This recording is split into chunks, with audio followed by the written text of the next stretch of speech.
If you're watching this video, you've been a very naughty person. I have learned some of your deepest, darkest secrets. And with this knowledge, I have the ability to ruin your world. What in the world is wrong with Creed Bratton? Did you hear about the new limited edition Dunder Mifflin merchandise? Click the first link in the description to purchase now. Limited supplies remain, so get them fast. Hi, and welcome to Top 10 Lists. I'm Bob, and it's so awesome to have you here with me. Today, I'm going to be revealing some possible reasons why Creed Bratton is really paranoid on The Office. We're also hosting a $100 Amazon gift card giveaway, so be sure to subscribe and then leave a friendly comment to help your chances. From there, we can pick a lucky winner. Also, feel free to leave a like and push the notification bell for more videos like this one in the future. There's my girl. Noticed you handing out some shekels. How would one get on that train? First off, Creed Bratton doesn't want anyone to know the truth. Now, they say that the truth will set you free, and yet the question must be asked, do we ever hear the truth from Creed Bratton? The answer is yes, for his interviews do allow us to see certain layers of the man. Creed Bratton has never declared bankruptcy. When Creed Bratton gets in trouble, he transfers his debt to William Charles Schneider. However, when it comes to the real truth, do we ever really hear it? Throughout the series, Creed has said and done a lot of things that have made us scratch our heads. Is it really so simple that he's a paranoid schizophrenic? That he has a mental condition? Or does he act the way that he does and talk the way that he does and do the things because he's throwing people off the scent of what he really is? It is one possibility. For example, his name is Creed Bratton. Is that even a real name? I've been involved in a number of cults, both as a leader and a follower. You have more fun as a follower, but you make more money as a leader. It's hard to say. He's told many different stories about how he got his name outside of being named that. In one, he said that he went to prison. Don't go by Monopoly. That game is crazy. Nobody just picks up a get-out-of-free jail card. You know, those things cost thousands. Get out of free jail card? What the hell are you talking about? And that's when he got Creed as his name. Yet, not long after that, he also stated that he killed a man and just simply assumed his name, and that name was Creed Bratton. Yet, in another episode, he whips out a passport claiming that his name is William Charles Schneider, which, for the record, is the actual name of the actor who plays Creed Bratton.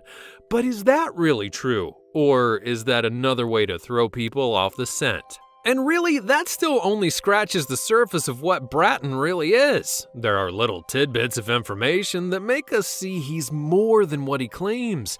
For example, despite being a former hippie and formerly homeless, allegedly, he speaks fluent Mandarin. Where did that even come from? It's hard to say. But also, it's clear he's not being fully straight with the camera people, because in one episode he notes that he wanted some of his co-workers to lie for him so that he didn't lose his right to scuba. If it gets out, they won't let me scuba. If I can't scuba, then what's this all been about? What am I working toward? What's the matter? Well, to Creed, it's the whole reason he's here. Or is it? Whether his co-workers want to admit it or not, he's a master of misdirection and rarely does anything without a purpose. Just pretend like we're talking until the cops leave. He'll also do things to make himself seem insane, yet still have the wherewithal to pull off things like the blackmail schemes and other ploys to get money and put the screws to the others at the office, such as when he noted to Jim that he wanted to hook him up with his daughter, which was a problem because he was already engaged to Pam. Bratton was fazed by this, but why? Well, because he thought Jim was homosexual, so why did he even try to set him up with his daughter? I don't know. What is the truth of the enigma known as Creed Bratton? Maybe only Creed Bratton knows, if that is his real name, and if not, we'll never find out because the real Creed Bratton is dead. If you don't believe us, just ask Creed Bratton. Nobody steals from Creed Bratton and gets away with it. The last person to do this disappeared. His name? Creed Bratton. But maybe the real truth is something so sinister, it's been right in front of us the whole time. Whoa, awesome. Let's put a smile on that face. Creed Bratton is a murderer, or maybe even a serial killer. Alright, now I know it may sound like I'm jumping off the deep end, but I just want you to watch the first 13 seconds of this. I didn't realize that everybody here dresses up every year. Me neither. It's Halloween. That is really, really good timing. That's really good timing. That's a very specific phrase to use in this instance.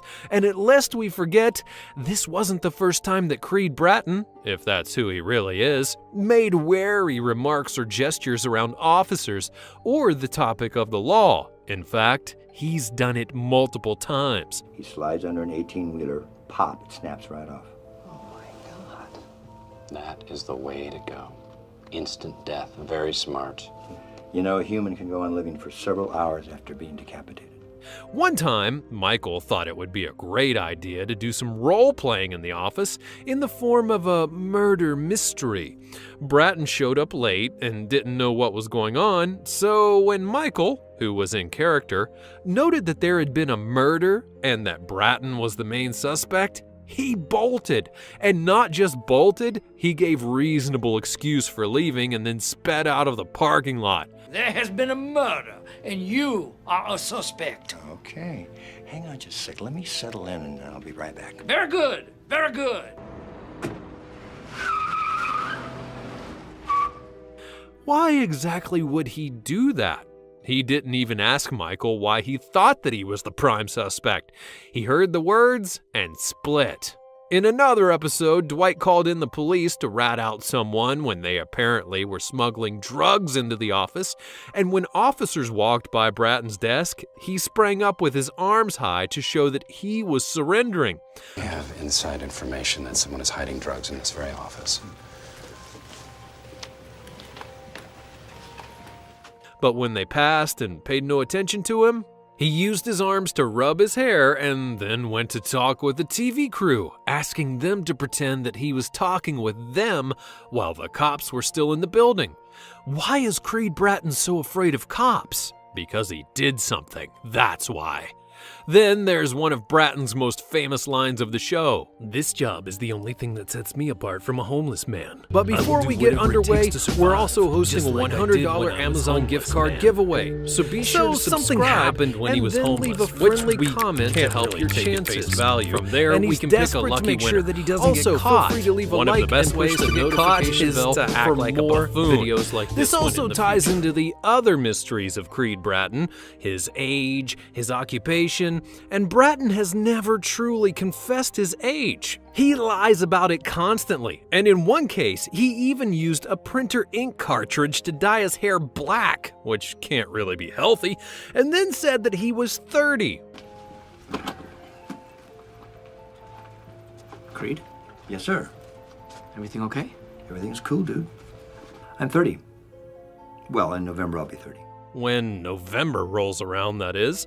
So why would he lie about his age? Well, that's easy. An age can be used to identify a murderer, or at least narrow the window down. So he lies about his age to throw off suspicion, and thus not get lumped into possibly being ID'd. Now, as for the employment aspect, Bratton was never hired by Dunder Mifflin Paper Company. He literally walked in, sat at a desk, and just pretended to work there. Eventually, people got used to seeing him around and guessed that he worked there. And eventually, he also got promoted to Quality Assurance Director. Then in season 7 and 8, he even got promoted to regional manager because he had been there the longest. So why does this prove he's a killer? Well, he literally walked off the street and worked at a paper company, the last place that anyone would probably think to look for a killer. Secondly, most of the week, he actually sleeps under his desk, with the other 2 nights having him live in Toronto, apparently, in order to steal welfare. All right, but why does it all matter? Well, if he is off the streets, he can't be identified, right? And the people at Dunder Mifflin clearly don't think he's a killer. Otherwise, someone would have reported him, mainly Dwight or Michael. While Bratton doesn't do or doesn't know how to do his job exactly, whenever his job is threatened, he wises up enough to keep his position. Because in the open, he could be exposed. And if he does live in Toronto, that may be far enough away to keep the eyes of people looking for him away. Now finally, and most arguably, and most importantly, we've heard Bratton say that he has killed people. He admitted that he disappeared the original Creed Bratton, and as stated before, he thought it was good timing that it was Halloween when he went to work covered in blood. Now it seems pretty obvious to me that Creed Bratton is not only much more than he appears, but he may be one of the most dangerous men the office has ever seen.